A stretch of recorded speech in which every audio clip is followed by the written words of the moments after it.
Former Vice President Mike Pence is raising eyebrows over Donald Trump's latest tone toward Vladimir Putin. In a recent interview, Pence suggested there may be deeper political motives behind Trump's softening stance, hinting at concerns over global alliances, election optics, and unfinished foreign policy agendas. Welcome to the Deep Dive. Our mission really is to take a whole load of information, articles, interviews, maybe your own notes, and pull out those key bits of knowledge, those insights that help you get up to speed quickly, sometimes with a surprise or two.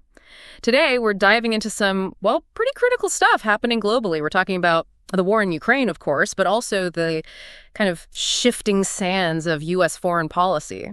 Our main source for this is an interview with former Vice President Mike Pence. He gives his take on recent events, past policies.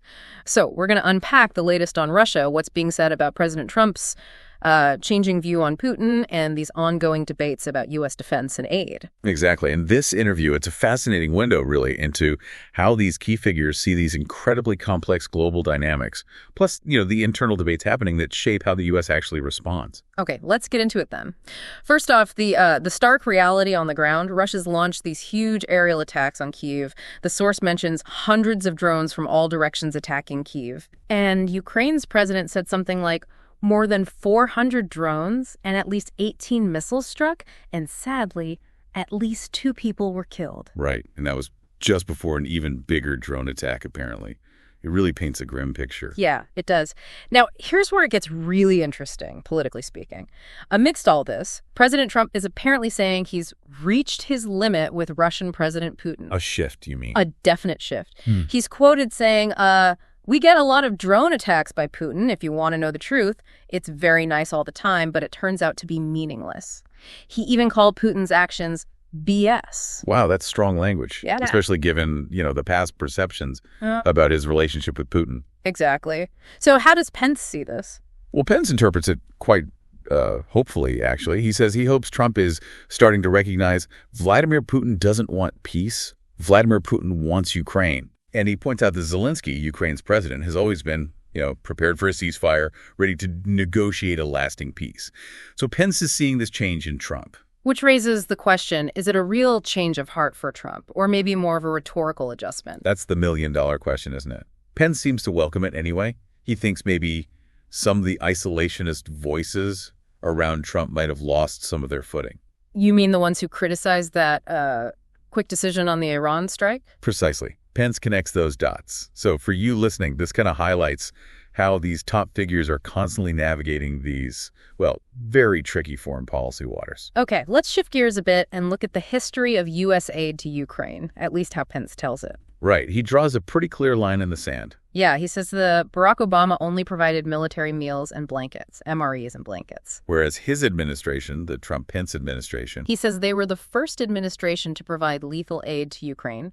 He specifically mentions Stinger missiles and resources. And he believes that aid is what prevented Vladimir Putin from invading Ukraine during our 4 years in office. That's his argument. Interesting connection he makes there. And he connects Putin's invasion under Biden directly to Russia being emboldened after the disastrous withdrawal from Afghanistan. That's his specific take on the cause and effect. Yeah. Of course, geopolitics is rarely that simple. You could argue other factors were at play too. Sure, but that's his perspective. Now, on to something more recent and, frankly, a bit surprising. Weapons shipments. Ah, yes, the Pentagon pause. Right. The source says U.S. weapons shipments are starting back up to Ukraine, but only after reports that the Pentagon paused shipments on some weapons signed off on by the Secretary of Defense without the knowledge, without informing the President of the United States. Yeah, that is quite something. The idea that a decision that big was made without getting the approval of or even informing the President. Pence found that troubling, as you'd expect. He thinks the President needs to get to the bottom of it. But he also stresses, look, the most important thing is that he reversed it. The shipments are flowing again. And Pence also pushes for more than just defense, right? Exactly. He says support shouldn't just be defensive weapons. Ukraine needs offensive capability to get what he calls a real peace. The alleged pause itself, though, that raises serious questions about communication, maybe even chain of command inside the Pentagon. Definitely something to watch. Staying on defense, the interview touches on leadership, specifically Defense Secretary Pete Hegseth. Senator Tom Tillis apparently questioned supporting his confirmation. Yeah, indicating some, debate there. But Pence defends Hegseth quite strongly. How so? Says he's known him a long time, emphasizes that Hegseth wore the uniform, seems to respect his background, and Pence credits Hegseth's team with turning recruitment numbers around. Says it's up in every branch, hitting goals after shortfalls. Okay. And he also points to General Kane and the success of that mission over Iran, intercepting all those missiles and drones as proof of capability under the current leadership. So a strong vote of confidence from Pence there. What about sanctions? That's another tool. Right. Senator Thune is apparently thinking about a new Russia sanctions bill. But there's another one, the Graham-Blumenthal bill, that actually has huge bipartisan support, like 80 co-sponsors. Yeah, unusual level of agreement there. But, and it's a big but, it apparently won't move unless President Trump gives the okay. And Trump has supposedly suggested he thinks it won't deter. So what's Pence's rate on that? He worked closely with Trump. Pence claiming he spoke Trump fluently for 4 years. He actually interprets Trump saying he's strongly looking at it as a positive sign. Really? Yeah.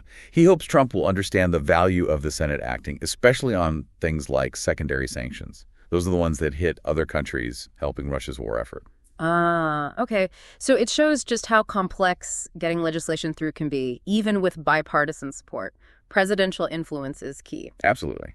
So let's try and tie some of this together. Pence lays out what he sees as the pathway today to peace. How does he frame that? He argues pretty directly that under their administration, Putin didn't do it in our 4 years, meaning no major invasions. He contrasts that with Russian forces crossing borders under Bush, Obama with Crimea, and now Biden. And he attributes that pause during their term to specific actions. Yes.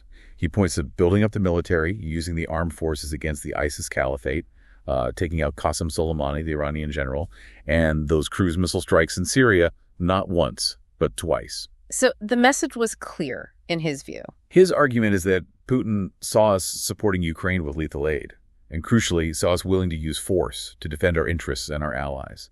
And he stood down. That's the connection he makes. Right. So his conclusion, the big takeaway, is that the pathway today to peace, whether it's Eastern Europe, the Middle East, Asia Pacific, is American strength. A very clear kind of muscular foreign policy doctrine. Peace through strength.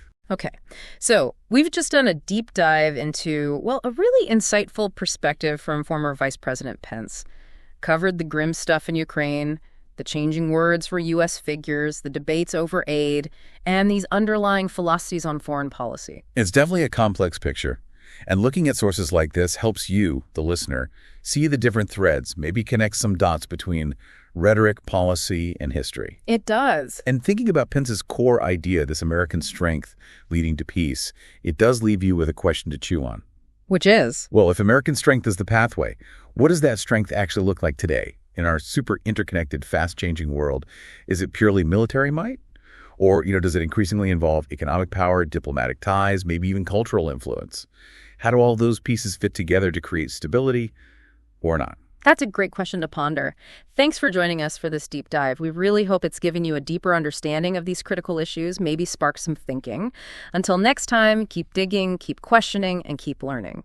Thanks for watching Global Mind News. If you found this report helpful, make sure to like, share, and subscribe.